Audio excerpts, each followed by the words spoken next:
Good evening, everyone. How are we all doing? Very well. This is our first Cambridge AI event. This evening's theme is going to be around life sciences, so hopefully we've got the right crowd in the room for that. I'd just like to kind of introduce Mark, who is our kind of co-host from Grounded AI, and just kind of set a little bit of a preface for these events. Hopefully we're going to run once a quarter in Cambridge for the Cambridge AI kind of meetup, and from here, should grow and grow. But yeah, I'd like to thank everyone for coming this evening, and we've got some fantastic talks for you. Afterwards, we'll be back out in the lobby for some drinks and some pizza. But yeah, thanks for all coming. My name is Jake. I'm from Robert Walters. I look after all things AI recruitment in Cambridge, Oxford and London. So obviously if you need any help, I'm the guy to speak to. And if you need connecting with someone who might be able to help you, I also might be the guy to speak to as well. But yeah, I'll pass you over to Mark and he'll introduce himself and the speakers. But yeah, thanks for all coming, and we'll speak to you soon. Thank you very much, Jake. So Jake and Robert Walters very kindly have laid on all our drink and pizza this evening. So it's very nice to have that. We Grounded AI. We did an event about a quarter ago, actually, with Catherine, who's here somewhere, and a couple of others. Catherine Breslin, there she is. And they said, would you mind doing one of these every quarter? And we sort of thinking, and then we met up with our kind friends at Robert Walters. So this is a perfect opportunity to make this hopefully a regular event. We're delighted to be joined this evening by speakers of the caliber you're going to be hearing from tonight, from AstraZeneca, from ieso Healthcare, and our own Grounded AI. We were due to hear from Tom Sharrock, but unfortunately he wasn't able to join us. He had to pull out. So here are the other speakers who will be holding the fort this evening. At the end of the talks, there'll be a panel and a Q&A. And I think at that point, I think what I'd like is if people would hold back their questions until the panel, we can then pick up any general points. So without further ado, I'd like to start by introducing Dr. Nikolay Burlutskiy, who's from AstraZeneca, Director of Artificial Intelligence. He's our first speaker. I'm sorry to read this out. You get barracked by this in Parliament, don't you? But there you go, I'm reading from the script. His interest is in developing AI models to improve and accelerate drug discovery and development processes. Nikolay's background is in computer science with a PhD in machine learning and deep learning. And prior to AstraZeneca, he was leading algorithm development at Inify, a successful decision support tool to empower pathologists, at Context Vision in Stockholm, and also worked in R&D as an R&D AI engineer at Samsung Electronics in South Korea, developing vacuum cleaning robots.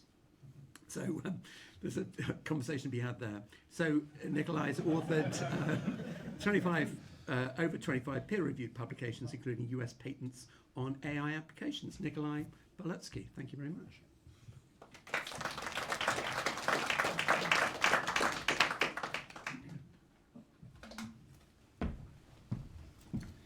Thank you very much for the introduction. I have 8 minutes, so at the start I was thinking to give you many use cases on generative AI, but then I decided to focus only on one. So actually I'm really pleased to have you all here. Actually it's quite a lot of people. So I will start how many of you do know something about drug development? Quite many. Impressive. Richard. He's my boss, Richard. So it's me, David. Yeah. So I also know some stuff, but let's say to be very high level, it's a very complicated process. It takes decades to develop a drug. It can fail at different stages, and it's also cost $1 billion. And it starts from finding, let's say, right target, which kind of protein, which is right, okay, which is involved in some. You're not going to ask me the whole way through, right? Biological processes, and then find the right chemical to target this protein, and eventually, if it's promising, then the drug goes into preclinical development. That means there are some tests, let's say, in the live culture cells and tubes, and then some tests in animals like mice, rats, and if the drug is still promising, if promising means like it's safe, it's not too toxic to the animal, and on top of that it has its efficacy, so it means like it has some enough kind of, let's say, therapeutic effect, then this drug enters into goes into clinical trials where humans are involved. And it's a very critical phase because it's actually very expensive and also takes years. And clinical trials usually start with phase 1, where you escalate the dose and see how different patients react to different doses. So you want to find the right, let's say, balance between toxicity and effect of the drug to treat the disease. And then eventually, if everything goes well, then the drug, let's say, registered, go through regulators, and then manufacture it and deliver it to patients. And today I will focus on a specific, let's say, part of this process, which mostly covers preclinical and clinical parts, where medical doctors, pathologists, are involved. And actually, I've spent, I would say, my last 8 years talking to them. And my background is computer science, so it's very different. It's very hard to speak. Sometimes you think you can even speak different language. I mean, English is not my first language already, so it makes it even more complicated. So on top of that, pathologists, historically we work, with microscope, right? Looking at the tissue under microscope, and these days, due to digitization of biopsies, tissues, AI scientists like myself are enabled to build some machine learning models and provide pathologists with tools to find cancer, to find if there's some inflammation, some toxicity happens in the tissue, and kind of to give you a bit more details how pathologists usually operate.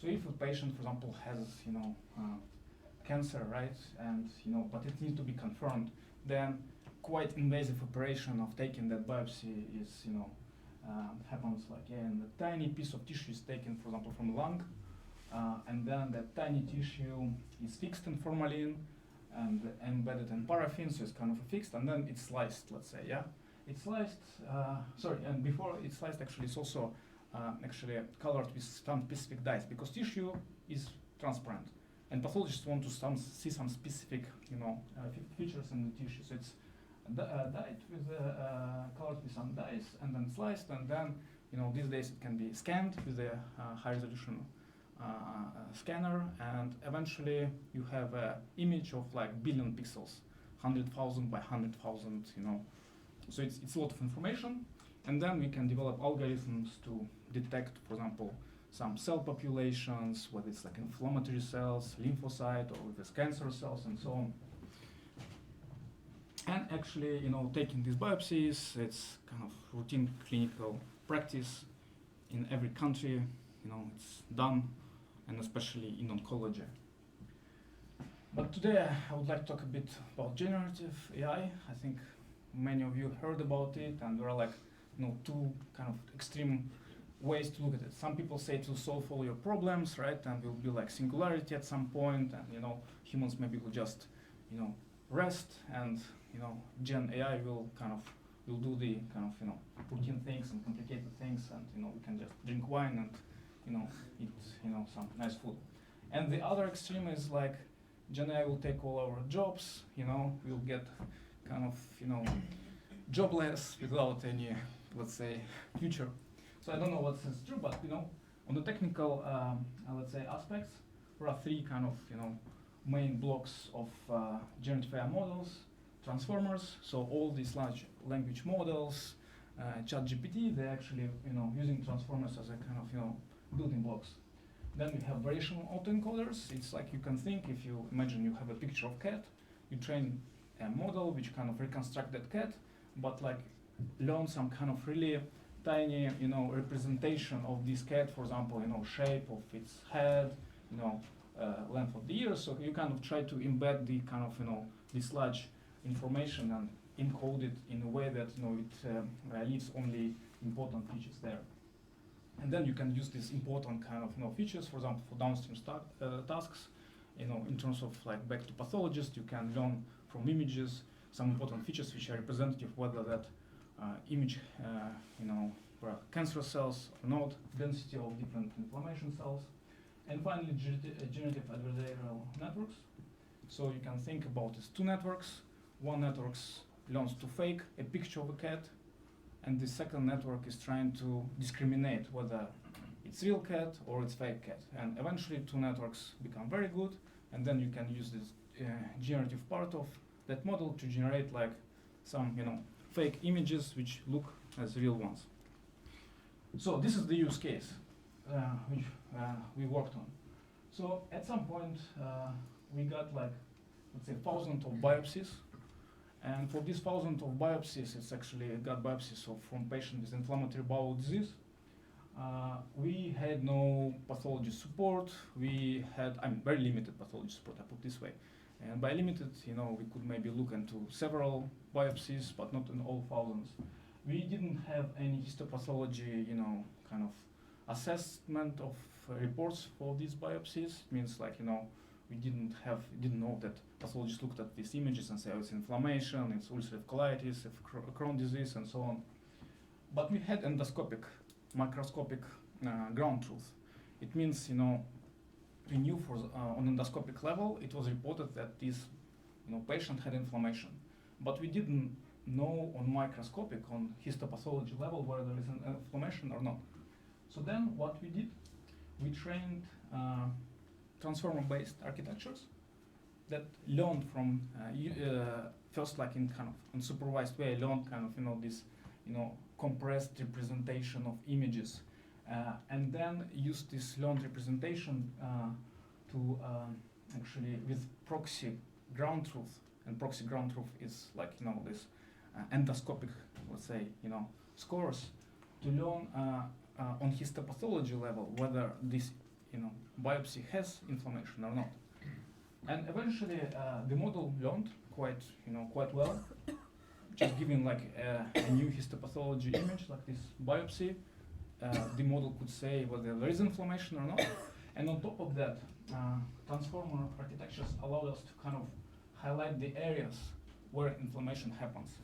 And then we showed these so-called heat maps, where like red regions represent more kind of chances of inflammation happening there to pathologists. And actually pathologists confirmed that actually, and that, for example, this red area here, it was associated with high density of lymphocytes, which is indicative of inflammation. And yeah, we published these results in a paper, so it was peer-reviewed and presented at the conference. And again, so why we did it? These kind of tools allow, without much pathology input, using some proxy, let's say ground truth, build models that then they used for pathologists to kind of save their time and rank, let's say, images, so pathologists can look only on like images where potentially have inflammation. And since a patient, for example, has inflammation, there is more kind of likelihood of importance of kind of assign some treatment or change treatment, and at least prioritize these patients for further let's say observations. So lessons learned. How much time do we have? I don't have. About 1 minute. Oh, perfect. So yeah, real world data is sparse and noisy and heterogeneous. Usually, if you look at the paper, it's a very kind of nice, well-known data set with a nice ground truth. In reality, it's not like this. In reality, data is, it takes long time to understand the data. It comes from all different like hospitals. It's noisy, and you really need to kind of understand what's there. Ground truth, getting ground truth is very expensive, especially when it comes to pathologists. Pathologists are very scarce resource and very busy people, and getting pixel level annotations is almost impossible. So we need to use kind of some proxy or like some ground truth. These methods like weakly supervised learning, which I just presented, It's a powerful tool to learn from noisy and with weak labels. By weak labels, I mean we know that in biopsy there is inflammation, but we don't know there, and the model can learn not only that it has inflammation, but also where it is. And more importantly, from my perspective, again, think about it. It's an example of AI project.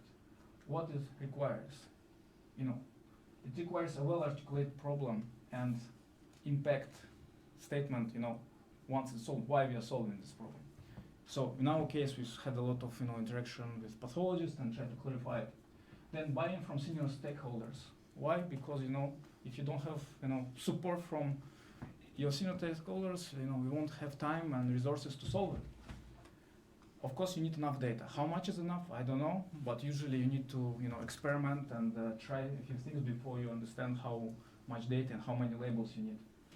Then these kind of projects, they involve diverse teams with strong domain knowledge, like pathologists, AI scientists, AI engineers, technical skills, and also what is very important, strong soft skills. How much time I spent explaining to, for example, my boss Richard, how important this project.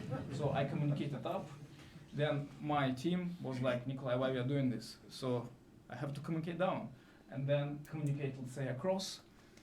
Organization is also important because we are a huge company and many people kind of tackle these similar problems. Yeah, thank you.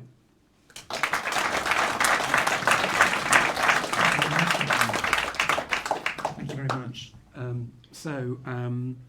Valentin, you're up next. I'm just going to find your deck on the thing. You need some support. I think I might actually. So it's your machine. Let me juggle some tabs for you. So while you do that, Valentin Tablan is our next speaker. He spent over 25 years in the field of natural language processing, knowledge representation, and artificial intelligence. As ieso's chief AI officer, he leads the team to apply AI and quantitative science to derive insights in how psychotherapy works, and to turn those insights into better care for ieso's patients. Science-driven advances have dramatically improved the outcomes of physical medicine over the last 100 years. Valentin would like to see that replicated in the field of mental health. So, Valentin, it's all yours.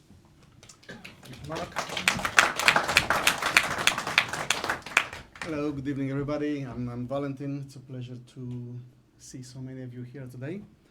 I was thinking earlier that when you think about life sciences, mental health may not be the first thing that comes to your mind. So the way I see it, I have the element of surprise on you, and I'll try and use it wisely. Okay, this is not in the right mode. Sorry, Valentin. It's all right. I can manage that. Cool. So, unlike our previous speaker, I'm not from AstraZeneca, so I figure I should spend a couple of minutes telling you what ieso do. We're a company based here in Cambridge, across the road in the Innovation Park. We have been working with the NHS for about 10 years now, and we are helping them with providing cognitive behavioral therapy to patients. So CBT is a type of therapy that has a strong evidence base, and it's very useful for people with depression and various kinds of anxiety. What's different about the way we do it is that instead of patients and therapists walking into a room and talking to each other for 1 hour every week, patients and therapists instead log into our platform and they chat to each other for 1 hour every week. So it's a text-based conversation between patient and therapist on a one-to-one basis built on our platform. We've been doing that for a while, which means that we have accumulated around 120,000 case records. So we have seen more than 100,000 patients. And that creates a data set that gives us opportunities to do AI, which is why we're talking about this use case today. Very brief overview of the mental health challenges. Probably you're already aware of that. This situation, mental health care is a place where demand far outstrips supply. We're in England, which is one of the best organized systems for mental health care delivery. And even here, we have the current access levels is around 20%, which means that out of 10 people with a need, 2 will get seen by a therapist. And the current NHS recovery target is 50%, which means that out of those 2 people who get seen, 1 of them will actually reach recovery. So out of 10 people, 1 actually gets better. That's the situation that we're in. And this is in England, which is one of the best systems in the world. Which means that we need to work to improve both access and quality of care. And at ieso, we're working on that. We use technology to do that, but technology is not sufficient. It's just one of the puzzle pieces. You also need access to domain-specific expertise, and we have very talented clinicians on staff that work alongside us in the science teams to develop solutions that improve access and quality. So my talk today is about closing loops. It's about how you improve the status quo with science. And we kind of semi-jokingly talk about the healthcare equation, which is the thing at the top. You start with somebody who is sick, you give them an intervention, and hopefully end up with somebody who is well. In order to improve things, you make observations, you see what the outcomes actually were, and you use that into a loop to inform how you do assessment and treatment. So that's kind of the example of the closed loop that you want to use. At ieso, we're in a special situation because all the interactions happen through our platform. So the entire process from assessment to discharge is observable. We have access to all the information, every word that was exchanged between patient and therapist. We have access to the patient assessment data. We know their medical history. We know their symptom profile. We also know when they were discharged, what was their outcome. So we have the clinical outcomes at the end of their intervention. So that creates a very good situation for doing data science. And that's what we have been doing for quite a while. And for the rest of my talk, I'll give you 2 examples of these closed improvement loops that we're able to deploy. So first one, most importantly, improving quality of care. I'll start with the work that started quite some time ago. So we have a paper published in 2019 that describes the system. Back in the day, it was based on LSTMs, long short-term memory. I can't even remember what it stands for. It's such a long time ago. Long short-term memory, there you go, LSTM. It's essentially a recurrent neural network that was very famous at some point. It was the basis of the first Google Translate system, but it's gone back some time. What was interesting about the way we did it, we are looking at the data from a therapy session. There's a conversation between patient and therapist, which is quite long. And the way we use the LSTMs is what we call a bidimensional hierarchical LSTM. So we had a bidirectional LSTM looking over words in a sentence, and another one working over sentences in a session. And that gave it access to context, which allowed it to make better quality predictions and interpretations of what that particular sentence was about. So what was it actually looking for? We worked with the clinical scientists to come up with a set of categories of clinical content, categories of things that a therapist may spend time on during a therapy session. In that system from 2019, we had 25 categories of events, clinical events as we call them. Since then, we've been working on this. We have now a new system that's based on transformers, of course, that is able to find some 56 categories, but that one is not published, which is why I'm still using this one in my slide, because I have a nice forest plot from the paper. That paper on the right-hand side was published in JAMA Psychiatry, and it finds correlations between the amount of time therapist dedicates to each of those things and the outcome for the patient. In this particular graph, it's looking at improvement, which is a positive change in the symptoms. It's mathematically speaking, it's a decrease in the symptoms, but it's a change that's good for the patient, so positive in that sense, not mathematically. So what you see here are some categories of things. At the top, they have their bar to the right, which means that is something that correlates with good outcomes for patients. Other categories of things correlate with poorer outcomes for patients. We followed that with another piece of work where we annotated in a similar fashion the language that patients use in the session, and we can see the way patients respond to what the therapist is trying to do. How does that correlate with outcomes? So these are 2 pieces of kind of fundamental science, which are how we observe what happens in a therapy session. I was saying that we're making the therapy process observable. It's not enough just to have the words. You have to put meaning to them in order to make sense and to be able to do some statistical analysis. This is very cool. It got us 2 papers, but we're not about papers. The whole point of this was how we improve care for our patients. And what we did, now we have a system that's able to analyze what happens in a therapy session. And we have a statistical model that tells us which things out of that list correlate with positive outcomes and which things correlate with negative outcomes. So the next step was to build this kind of dashboards. I have some examples here on the slide, where we look at every session that's delivered by our therapist. Overnight, we run a system that analyzes every session delivered by our therapist, and we tag it in a beautiful, colorful mode that shows good things in green, bad things in red, and we create a dashboard that's made available to our clinical supervision team.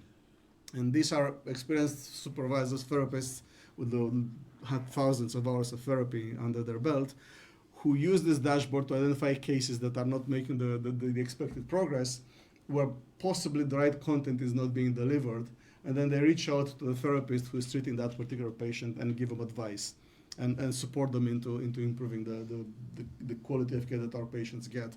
We're, to our knowledge, we're the only organization in the world that delivers mental health care at scale that is able to claim that we're quality assuring every therapy session delivered. So every session received by one of our patients is automatically analyzed, and the ones that are outside of the boundaries of what we'd like to see, there's an intervention that gets triggered. So that's the first data loop that I was telling you about. So we observe the care that happens, we intervene, we improve it, we observe it again, we intervene, we improve it. So it's a virtuous cycle of improvements. The second example I want to give you is something that surprised me, even though it's based on systems that I contributed in building. And it's something that our therapist training team came up with. So we have, again, we're all about trying to improve quality of care. One of the interventions we do is that we train our network of therapists. So we continuously support them into improving their practice. We have heard from our therapists that they get their training at university, but once they finish, they get very little input into how to improve. They're kind of left on their own devices to work with their patients. Sometimes they go to conferences and they talk to their colleagues, but that's up to them, and there's no structured training really that they get that much. So that's why we have a therapy training team in the company to support our network in getting better. And at some point they were wondering, well, are we actually making any impact? Is anything we do important? So this is an interesting experiment that they ran. At some point they ran a session of training on an element called the collaborative agenda setting. So it's something that therapists are supposed to do at the beginning of the session to work with the patient to agree together what they're going to cover on that particular day. And it's quite important in the theory of CBT, but therapists don't always do it because they forget, because their training is about 10 years old by now and they probably don't focus on that anymore. So we ran, this is one of the types of training that our training team did. They had a campaign to improve the usage of agenda setting. And then they asked us in the science team, can you measure if this is doing anything? So what you see on this graph, there's two cohorts. The one in yellow is the therapist who didn't respond to the request to watch the training. So they didn't get the intervention. The other one in two colors, in green and red, is the cohort who did get the message. And the green is the part before they got the message or before they looked at the training item, and the part in red is afterwards. And then we measured in their practice if they do agenda setting. And you can see a clear bump. Once they've got the training, they started doing more agenda setting. So training is effective. The observant amongst you will also have noticed that 6 months later, they reverted back to norm. So that's an example of loop where we've provided some training, we can observe a change. We've also learned something new, that the impact of training takes about 6 months, which probably tells us something about how often we should repeat these elements of training. So that's my second closed data loop that I wanted to show to you today, and I think I was given the indication that I'm out of time, so I'll stop here. Thank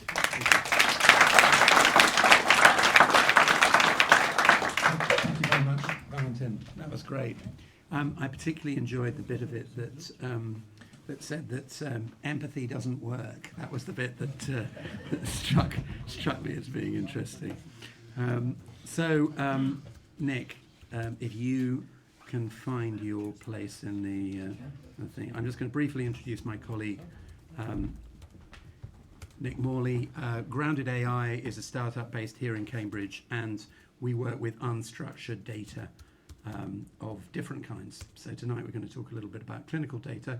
Nick Morley is a co-founder of the business. He's an engineer and machine learning practitioner and brings to Grounded AI experience from his academic background in neuroscience and his career in life sciences. So Nick.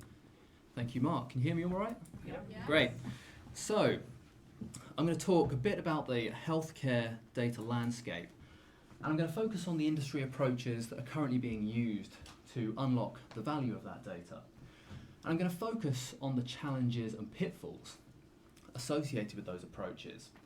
And then I'm going to present a solution for smart data retrieval that addresses some of those challenges.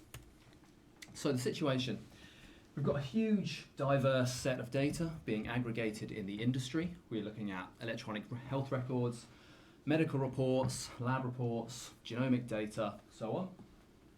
And there's an increasing awareness about the value to be unlocked from these data sets by building automation and applications on top of that data. But there are still significant barriers to delivering on that value. Data is hard. There are concerns around privacy and data access, and there are significant challenges with curating and structuring the data to support a large variety of downstream use cases. And in response to this, we're seeing cloud providers like AWS, Google, Azure evolve their offerings for healthcare data storage and analysis. And to be compatible with platforms like this, we're seeing an increasing push towards interoperable data formats like FHIR or FHIR. So what are some of the valuable opportunities we're hearing about where healthcare data can be better applied today? Well, about 7 months ago, leaders from AbbVie and Syneos Health went on stage at the Oracle Health Conference, and they spoke about clinical trial recruitment as one of the major bottlenecks in bringing new drugs to market. So one idea is that we can better use these large unstructured data sets to find patients that meet this eligibility criteria for trials and match them to those trials. They also spoke about the need to better use real-world evidence, so that's data generated in the clinic, to continue to evaluate the efficacy and adverse effects of therapies long after they've gone to market. And we call this post-market surveillance. And finally, I think we all understand that better, more fluid, more accurate data access can help clinicians deliver evidence-based healthcare. So that's just a snapshot of some of the opportunities for better data utilization in the space. So how do we solve for these use cases? Well, I want to start by describing what I call the traditional approach to building these data-driven pipelines and enabling these applications. So you start by amassing and integrating this diverse set of data.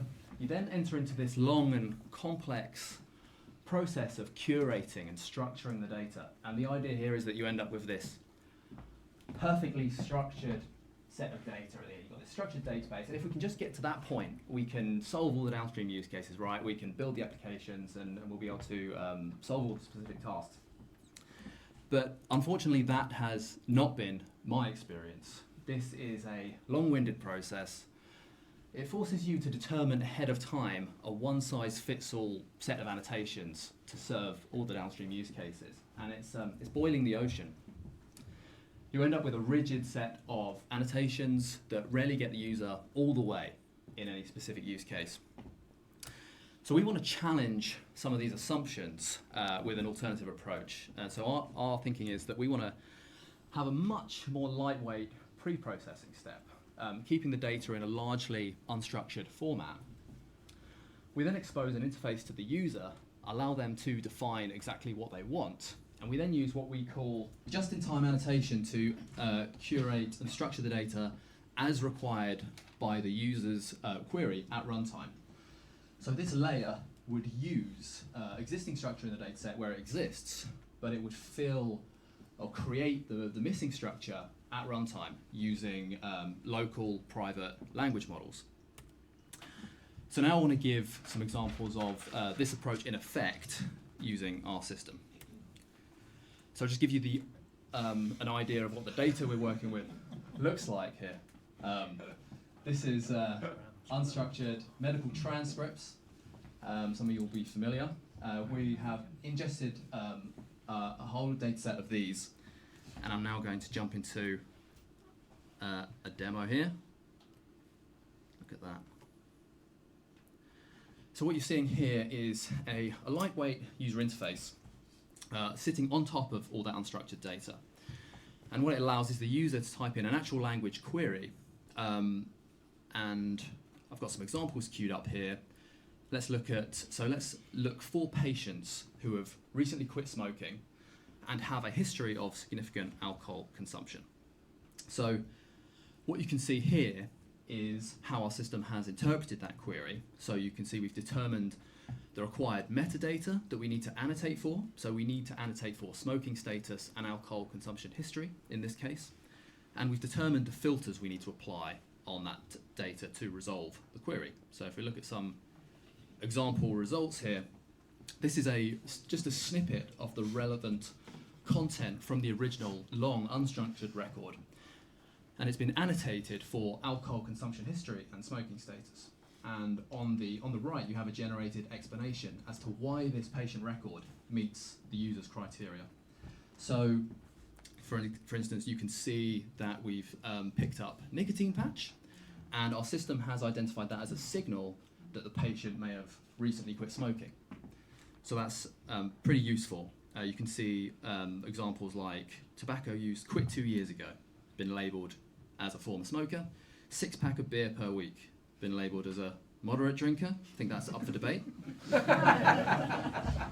Useful. So this is these are examples of context-sensitive matches which give the user the information exactly related to the query they're running. And I'll give one more example of this. So now let's look for patients who have a family history of heart disease and a personal history of high cholesterol and high blood pressure. So we're going to need to annotate these records for medical conditions like heart disease and high cholesterol, but we're going to need to distinguish between family history and personal history in order to resolve this query correctly. So in this first example, we've highlighted dyslipidemia, and that is a synonymous concept associated with high cholesterol. So that's the tick of our first criteria. We can see that the father died of MI, and our system has determined that to be an abbreviation for myocardial infarction, therefore it's heart disease, so that's another tick. And finally, we've highlighted the fact that blood pressure is at 126/80, and our system knows that that is above the normal range, so that's high blood pressure. So I'm going to just discuss one more example here. So in this example, it's above the normal range, but it's hypertension is defined at 130/80. The normal range 120/80. Yeah, it's not clinically significant. Yeah. Okay.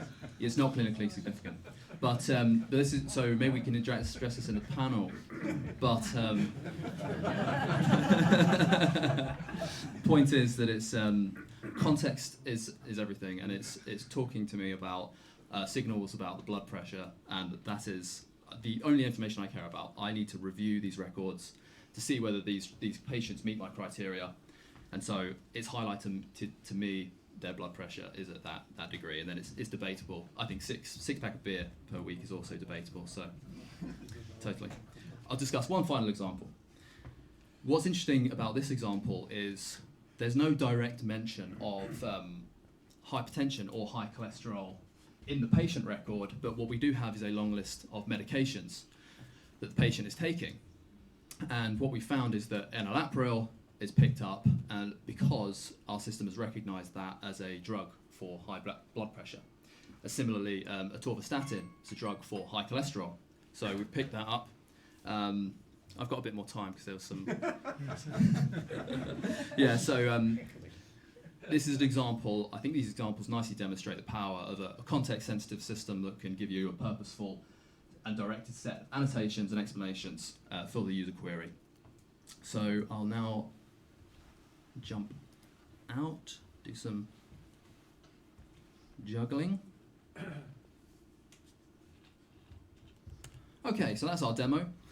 What it provides is a lean and adaptable system for smart retrieval It allows us to deliver custom annotations and data structures for a specific user query that gives superior results. And it allows us to avoid these bloated pre-processing and data structuring cycles. So it saves time and cost, get something to the end user faster.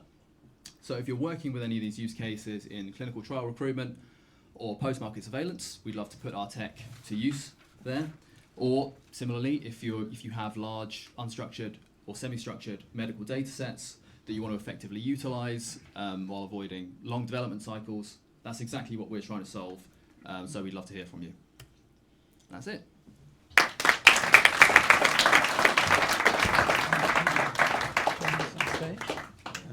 So we're just going to do a Q&A with everybody. Nikolay, do you want to rejoin us? And grab a chair to you. So we're recording this for people who are unfortunate enough to have missed the in-person thing. So I'm going to repeat the questions back so we can pick them up. And I think I might have to hand you my mic if you answer, Nick, because I think we've lost one of the mics. Sir, yes? Should I just shout? Hello, my name is Jeremy Christie. I run a... Hello, sorry. My name is Jeremy Christie. I run the National Mental Health Service. And Mark, I've got a killer question for you in a moment about trusted research environments. I'm really interested to hear about that. But Valentin, I'm really interested. So I saw low, Mark, you picked it up low on empathy. Empathy is poor on the efficacy of what you do in a session. And therapist validation, therapist praise was high. So I did a little experiment. So on the way here, I was on an AI-driven mental health chatbot, and I said, it asked me how I felt. So I said, I feel really good. And then it said, well, what have you been doing? And I said, well, I've just killed my mother. And it said, well, that's great. Can you do that again? So the question is really on the basis of that, where the limits do you think on idiosyncratic AI and real humans? Thank you. So first, just a quick response to various people have noticed what was on that slide. Just to say that's a correlational study, so we're not inferring causation from that study in any particular direction. We have some hypotheses. For instance, theoretical praise being correlated with good outcomes. It's probably the patient is doing well, which is why the therapist is doing that's great to hear, well done. It's not that causes the patient to do well. And the empathy, we've done some more research in empathy since then, and it looks like it's either there's too much empathy that's not justified by what the patient is sharing, and that's off-putting and it harms engagement, or simply it's displacing something else because there's only 50 minutes of the session, and if a lot of the time is spent in, oh, that must be terrible, then the patient is not actually getting the intervention that they require. Your broader question about use of AI in mental health, I think it creates a lot of opportunities. The way I think, kind of zooming out big picture, psychotherapy is a clinical intervention delivered via words. Up until very, very recently, the only entity that could generate words reliably was a human being. Now there's another kind of entity that can generate words quite skillfully. But there's quite a gap from that to calling it a therapist. So that there's also all the skill sets. Therapists are very good at using language, but most competent speakers are good at using language. Therapists have some extra skills on top of that, and we have to imbue these systems with those skills before they can be trusted. And in a medical area, that would probably be a medical device. You have to assess its risk. You have to understand exactly how it works. You have to be able to characterize its behavior against all kinds of inputs and be able to make guarantees about that behavior before it's safe to put it in front of people so that it doesn't behave like the example it just gave. Very good. Can I grab the mic back? Oh. Yeah. I think my mic's working. I turned it on. Oh. Oh, it's turned off again. It wasn't me. Okay. Better. Thank you for the three panelists and great talk, really interesting. My name is Cindy. I'm an independent life science consultant based in Cambridge. I have another question for Valentin.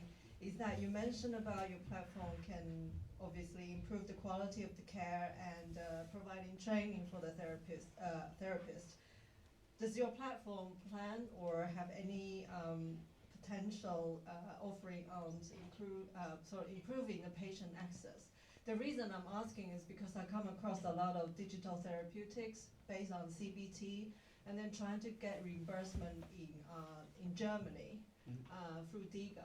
And I don't know whether your platform potentially can improve the access for patients. Thank you for the question. We're also working on solutions in the digital health space.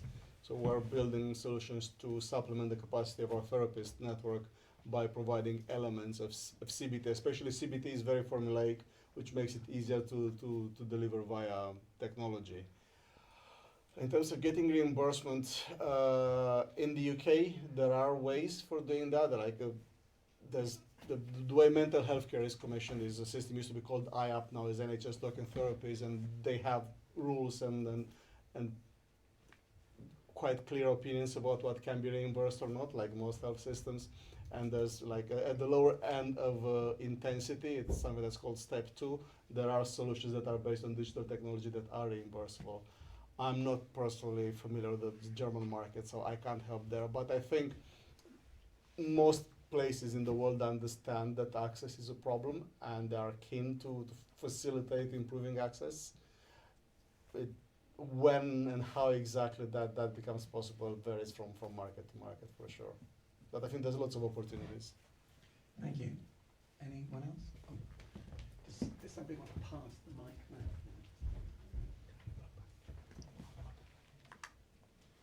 Hi, I'm Jack. I'm a senior AI scientist at AstraZeneca. Right, I've got another question for Valentin. You showed that interesting dashboard where you kind of could give the therapist feedback on, whether things they were doing were going to help the patient. Do you have any evidence, like A/B testing or anything, whether when you give that advice to the therapist, it actually improves patient outcomes? Is that something you've tested? Not in the so just one clarification.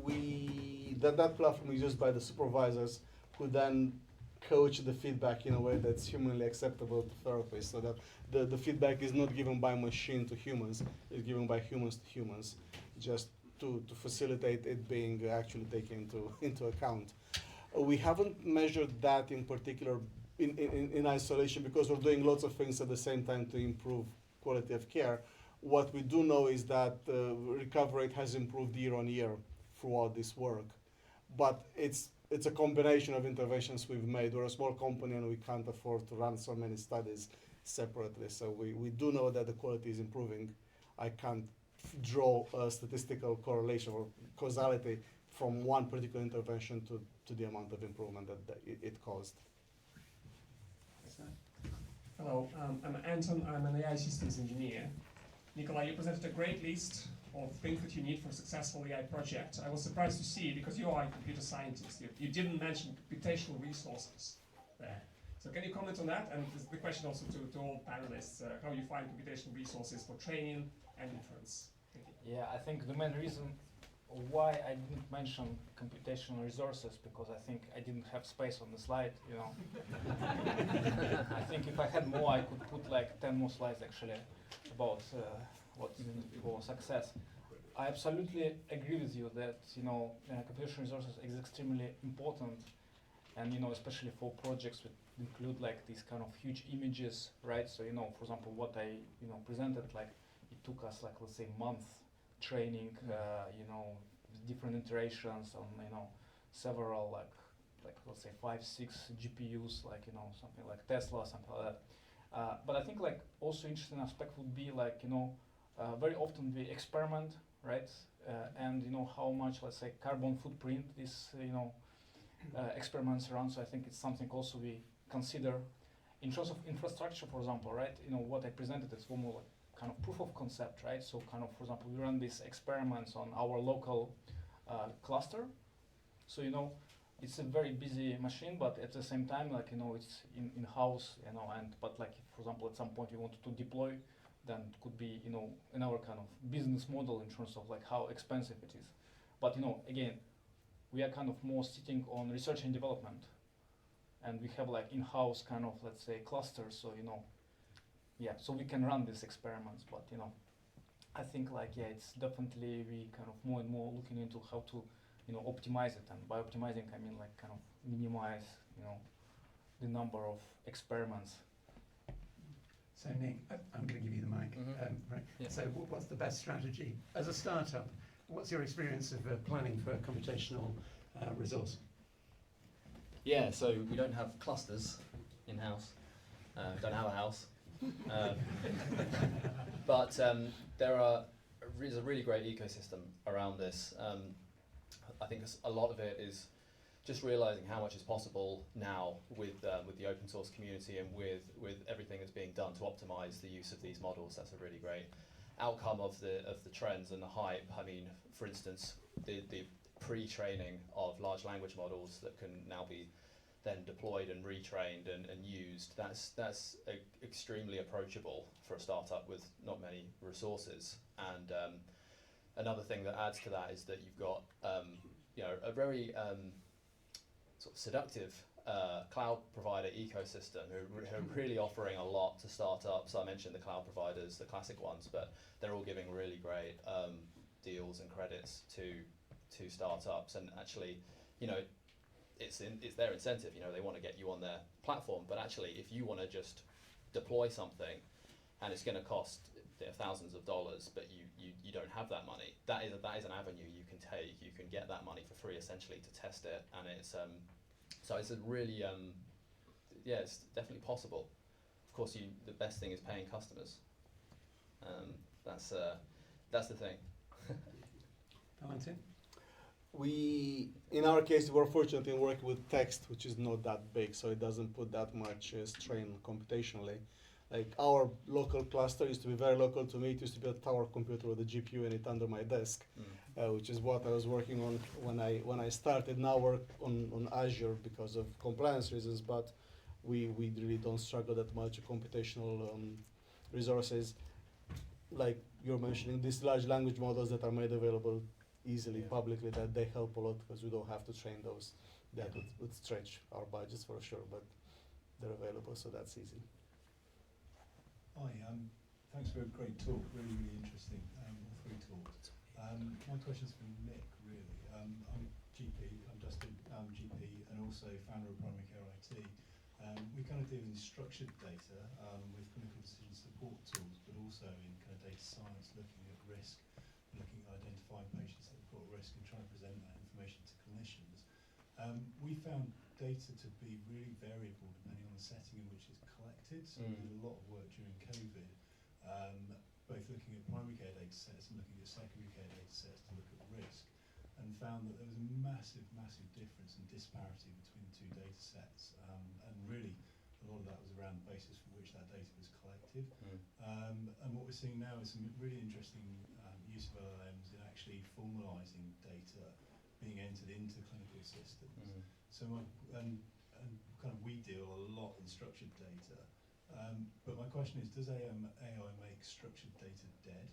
Because actually you don't need it anymore, because actually the AI can help you to structure it properly and put it into the system in a way that humans don't do, because variability of coding is incredibly poor using structured data.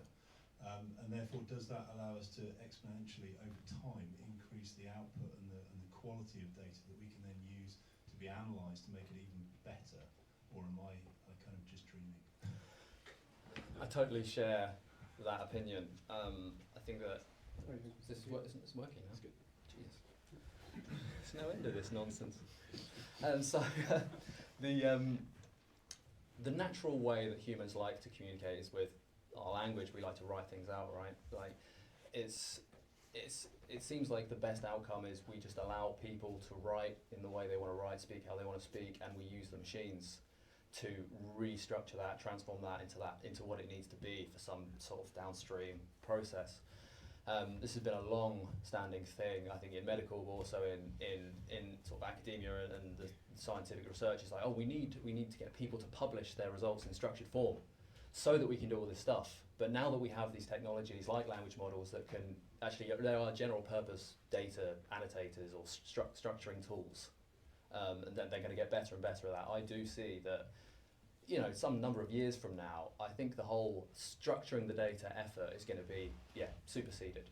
We'll have, you just put all of your any structured data somewhere, and we'll have a system, you know, smart sort of AI-enabled system to just find you what you need, structure it how you need. Yeah, I think the way you put it is right. Thank you very much for the talk. My name is Tom Lee. I'm from Wellcome Sanger Institute. I'm working on spatial genomics data generations at Sanger. I'm just wondering, I have specific questions to Nikolay. Do you think spatial genomics will revolutionize the pathologic cancer detection or something like that, or maybe at least help pathologists to identify cancer tissues? And also, as you are training different models, do you think one fundamental model that can be fine-tuned to identify different cancers, or you think we should train different models for different cancer diagnosis? Yeah, I think it's a great question because, you know, recently we've been a lot of research in, you know, spatial genomics. You know, if you think about what I showed, this histopathology, hematoxylinogen stained images, it's like, you know, gold standards, right? It's bread and butter of any pathology, you know, lab. But of course, like ground truth, which I kind of call ground truth, is biology behind, right? And in spatial genomics, you can see, right, what kind of, you know, biology is happening, you know, in much better way. So I would call it like, you know, more kind of biological ground truth. So instead of, for example, you know, asking pathologists to annotate where's like, you know, cancer, you can kind of, let's say, potentially, you know, get spatial genomics information and, you know, on kind of consecutive slide or even potentially in the same slide. I don't know if it's possible, but maybe at some point it will be, and then use it as a kind of ground truth. So yeah, I mean, I'm very interested in, you know, kind of exploring it. I think the challenge is to produce such data is very expensive, and we still don't have that many, you know, examples like what I showed, like, you know, it's like potentially like hundreds, thousands images, and, you know, I don't think, you know, first there are kind of much, you know, many universities or hospitals or kind of even bigger companies have access to that kind of, you know, equipment and expertise. Eventually will be more and more, and maybe like at that point will be like, you know, more kind of AI research, especially once some data sets like spatial genomics will be accessible publicly, right? Because then it will be kind of democratization of different, you know, people who can kind of jump into that field and train some interesting models. And for cancer, let's say, part of your question, so my understanding, you know, correct me if I'm kind of not kind of answering correct question. So you want, if it makes sense to kind of train one model for different types of cancers, or you want? Is it realistic to have one fundamental model that can be fine-tuned for different diagnoses? Yeah, I mean, absolutely. I think there's more and more research. Like literally, I think even this week I saw like some, you know, like foundation models. I mean, we have a lot of discussion what is foundation model, and my personal kind of, let's say, interpretation, say Nikolay's foundation model definition would be, it's a model which was trained on, like, let's say 10 data sets for 5 tasks, or, you know, on several data sets for several tasks. So kind of we are still far away from, like, you know, foundation model that kind of actually is, you know, generative model of, like, let's say cancer biology. But eventually I think will be more and more data sets available, and, you know, let's say it will be, you know, potentially possible to have like some kind of ChatGPT, let's say, visual model for cancer, which can be, you know, potentially not even, you don't need to fine tune. Maybe you can then like prompt engineer that model. But I think the reality is like the data sets are very specific, very biased, and, you know, most of models existing so far, they're trained on specific data for specific cancer, and I would say in specific population, specific, you know, scanner. But I think, yeah, the tendency maybe will be like, yeah, foundation models, but, you know, I don't know how long it will take. Thank you, Nikolay. I think we have time for one last question. It's Lady. Yeah, thank you very much. I'm Rajni. I enjoyed the talks very much. My question is for Nick. I'm a principal technologist. I work with databases, and what I saw there was pretty impressive. So do you only work with unstructured data in the hospitals, and how easy or difficult is it to lift and shift this and create database systems out of this? There are database systems like SarialDB and Couchbase that do somewhat this, but not at the scale that grounded AI does. So I'd like to hear a little more about where you see the future of ground in AI, and can you lift and shift and use it in other industries as well? Thank you. Other industries, or outside of healthcare, or what's going on there? Taking the mic away from her. Oh, sorry. I asked a follow-up question. Give the mic. It's to clarify. Do you mean other industries outside of healthcare entirely? Yes. Yes. Yeah. I should expect so. I mean, there's just a lot of common patterns in unstructured data that you have to solve for among the other big hitters like legal and finance, where you basically have this same problem of loads of unstructured data, and you want to, not go through the process of structuring it all in order to answer some specific. You need some kind of general purpose system, and I think what we want to aim to provide there is a sort of middleware layer that goes on top of any database or any data set. So I think that's the trick, is to be agnostic to the data structure entirely, and to be flexible in the way it can be queried. That's what's missing in the ecosystem as I see it. So yeah, that's our ambition. I know it's a big one. Thank you very much. So I'd just like to thank all our panel who've done great jobs presenting this evening. Thank you very much.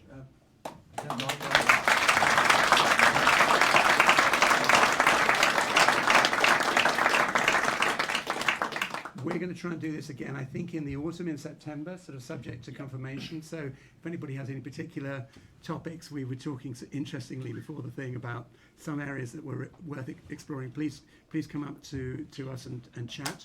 I'd just like to finally thank our sponsors, from Robert Walters for their very generous offer of the pizza, which might even be there. It's on the way. On the way.